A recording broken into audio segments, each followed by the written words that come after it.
30 اپریل 84 کودک و نورس تاجیک توسط پرواز چارتری هواپیمای شرکت عراقی فلای ایربیل از بغداد به دوشنبه انتقال یافتند.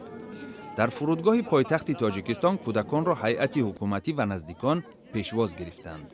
چندی از این کودکان سالهای گذشته همراه والدانشان به محل جنگ در عراق و سوریه رفته، دیگران در آنجا به دنیا آمدند. بعد از ملاقاتی کوتاه همشیره‌های طبی کودکان را با خود بردند.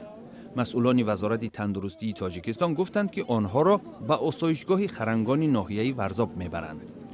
این کودکان به تشخیص ضروری طبی و روانی نیاز دارند و من بعد برای جایگیر کنی این کودکان ممکن است این کودکان را خواهش به تربیت گرفتن خویشاوندان آنها خواهش داشته باشند، برای به عائله های خویشاوندانشان برگرداندن، برای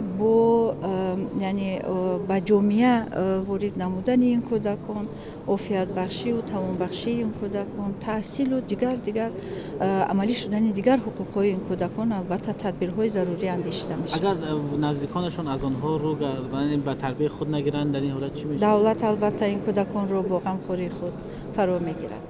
به قبل مقامات تاجیکستان برگردانیدن کودکان با پشتیبانی حکومت و در همکاری با وزارت کارهای خارجی عراق، کویت و سازمان‌های بین المللی صورت گرفته است.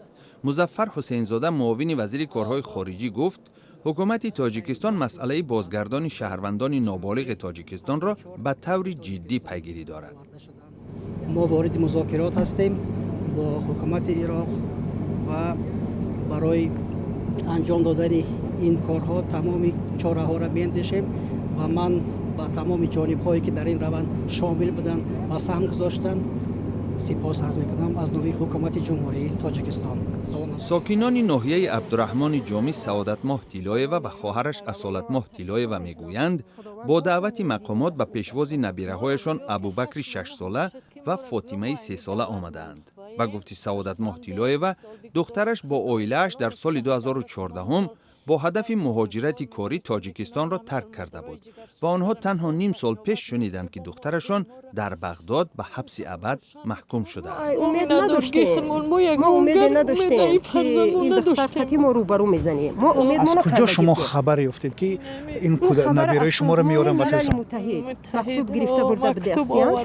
بعد ما هم جستجو شدیم. بعد ما گفتیم که کنیم سازمان ملل متحد در کجا باشد. به اطلاع رسمی فعلا در عراق 11 کودک دیگری تاجیک باقی مانده.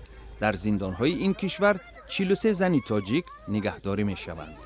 مقامات تاجیکستان می‌گویند از سال 2014 تقریباً 1900 شهروند کشور از جمله زنان و کودکان به قلمروهای سوریه و عراق رفتند.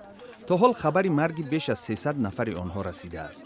بعد کشته شدن اکثر جنگجویان، عائله‌های آنها به سرپناه مانده با تصمیم مقامات سوریه و عراق در اردوگاه‌های مخصوص جای داده شده‌اند.